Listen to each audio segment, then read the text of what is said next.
Vous vous souvenez de l'époque où YouTube n'était qu'un simple passe-temps? Une plateforme où on pouvait passer des heures à regarder des vidéos de chats, des clips musicaux et des podcasts. Aujourd'hui, je vais vous emmener dans un voyage à travers mon parcours. Depuis mes premières découvertes sur YouTube jusqu'à la création de mon entreprise. Un parcours marqué par des défis, des succès, des échecs et surtout par une évolution constante. Comment YouTube et la vidéo ont influencé ma vie? Suivez-moi car cette histoire, c'est peut-être aussi la vôtre. Les premiers pas. Tout commence en 2010. J'avais alors 8 ans et mes parents ont acheté un caméscope JVC Everio 2. Oui, je me souviens de la ref, enfin je crois que c'était ça. Avec ce caméscope et un petit appareil photo, j'ai créé mes premiers stop motion, mes premiers clips musicaux et récemment j'ai même retrouvé l'un de mes premiers vlogs filmés par le téléphone de mon père. Bonjour, je m'appelle Alexandre. Mais c'est en 2012 que tout change. C'est cette année-là que je découvrais YouTube pour la toute première fois et une nouvelle dimension s'offrait à moi. Chaque vidéo était la porte ouverte sur un monde nouveau. C'était fascinant et j'ai vite été captivé. C'est là que tout a commencé. Et puis en 2013, je poste ma première vidéo. Rien de spectaculaire, juste de simples essais. Filmés avec la webcam de l'ordinateur familial, un peu de musique trouvée sur YouTube en vrac. Mais ces premiers pas m'ont donné le goût de la création et de l'expression personnelle. À cet âge, je pense pas encore à mon avenir.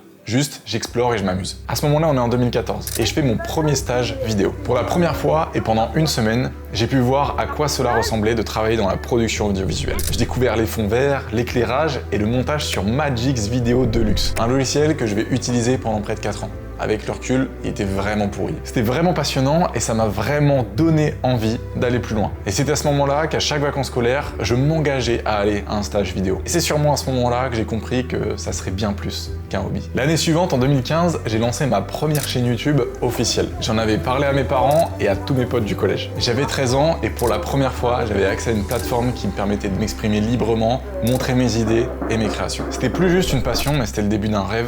Mais j'en avais pas encore conscience. L'apprentissage et la perfection. En 2016, j'ai commencé à me perfectionner. J'avais maintenant 14 ans et ma passion pour la vidéo avait bien grandi. Inspiré par Annie et le Casey Neistat, je me suis lancé dans les vlogs. Un format qui me permettait, pendant mes vacances, de pouvoir être créatif et raconter des histoires. Bon, en vrai, c'est un peu trop raconté. Je filmais juste des trucs à la GoPro et je mettais vite fait une musique dessus. Néanmoins, c'est à ce moment-là que j'ai commencé à accumuler de plus en plus de matériel. Des lumières, des fonds verts, mes parents avaient acheté une nouvelle caméra, un réflexe qui filmait en 1080p et un objectif qui avait du flou d'arrière-plan. Pour moi, j'étais vraiment au top. En 2017, j'ai fait qu'une seule vidéo. On a retrouvé ça.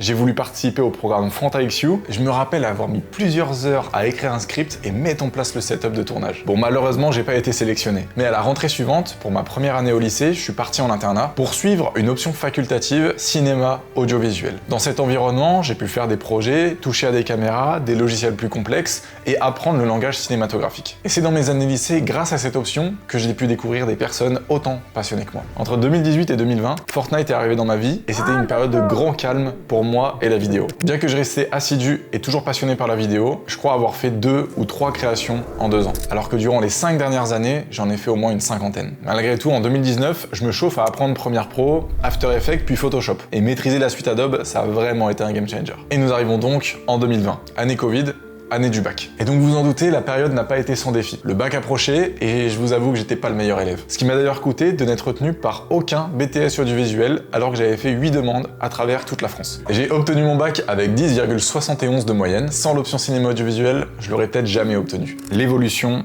vers le professionnel. En 2020, je déménage à 200 km de chez moi et j'arrive à la fac de Rouen, en licence mathématiques informatique. Ah oui, petit rappel, j'avais eu 7 en maths au bac. À ce moment-là, je viens d'être majeur, j'ai 18 ans et je me retrouve dans un environnement que j'apprécie pas du tout. Pour moi, les cours étaient ennuyeux, non pas parce que je maîtrisais tout, mais parce que je ne maîtrisais rien. Le masque et l'éloignement en cours rendaient les interactions sociales presque impossibles. Ce qui fait qu'on était tous très seuls, et moi, personnellement, je me sentais isolé du monde. En parallèle, on pouvait pas trouver de travail, donc mes parents subvenaient à mes besoins à hauteur de 600 € par mois, en comptant l'appartement et la bouffe, et le pire, c'est que j'étais sur le point d'abandonner mes études. Imaginez, vous êtes parent, vous payez 600 € par mois à votre enfant, et 3 mois après avoir intégré une fac, il vous explique qu'il a envie d'arrêter. Alors je me suis dit, il faut faire de l'argent. Et c'est à ce moment-là que j'ai découvert les cryptos. Sauf que j'ai vite compris que c'était pas ça qui allait me rendre riche. C'était beaucoup trop risqué et j'avais quelques euros maximum à mettre dans les cryptos. Néanmoins, je suis un grand curieux. Alors je me suis renseigné et j'ai découvert beaucoup de créateurs de contenu autour des cryptos. Le 3 janvier 2021, lors d'un partiel de maths, je prends ma feuille de brouillon et au lieu de répondre aux exercices, je commence à écrire un mail pour Crypto Future. Je pense que j'ai mis au moins 20 minutes à bien structurer mon mail pour mettre en avant mes compétences et pouvoir devenir monteur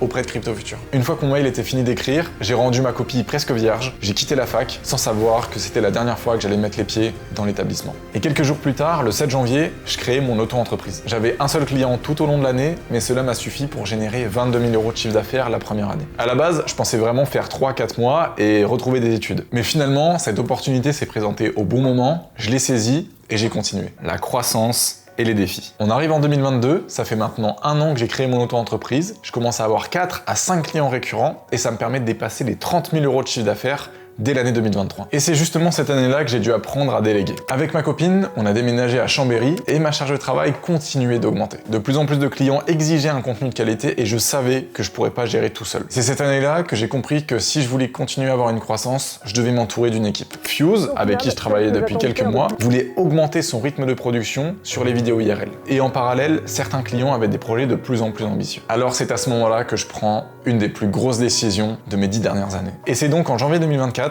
à 21 ans, que je crée ma société, l'établissement d'une entreprise durable. Je prends des locaux, j'embauche un alternant et j'investis dans du nouveau matériel. Là, j'ai un objectif clair, développer une structure solide qui aura 2 activités. Une activité de montage vidéo et une activité de production vidéo. Le but étant de pouvoir répondre aux attentes de mes clients en montage et proposer un service de production vidéo pour toutes les structures. Et bien que mon entreprise crée des vidéos, ce n'est pas qu'un simple travail créatif. Il y a des dizaines de procédures, de contrats, de charges, d'obligations et ça fait 1 an que ma vie est 100% concentrée à ça. Alors forcément, développer une boîte dans ces conditions, et pour une première expérience, c'est pas vraiment facile. Et même si elle fait peur, c'est pas la première difficulté à laquelle je fais face, et je sais que j'ai toujours trouvé des solutions. Alors je sais que tout va bien se passer.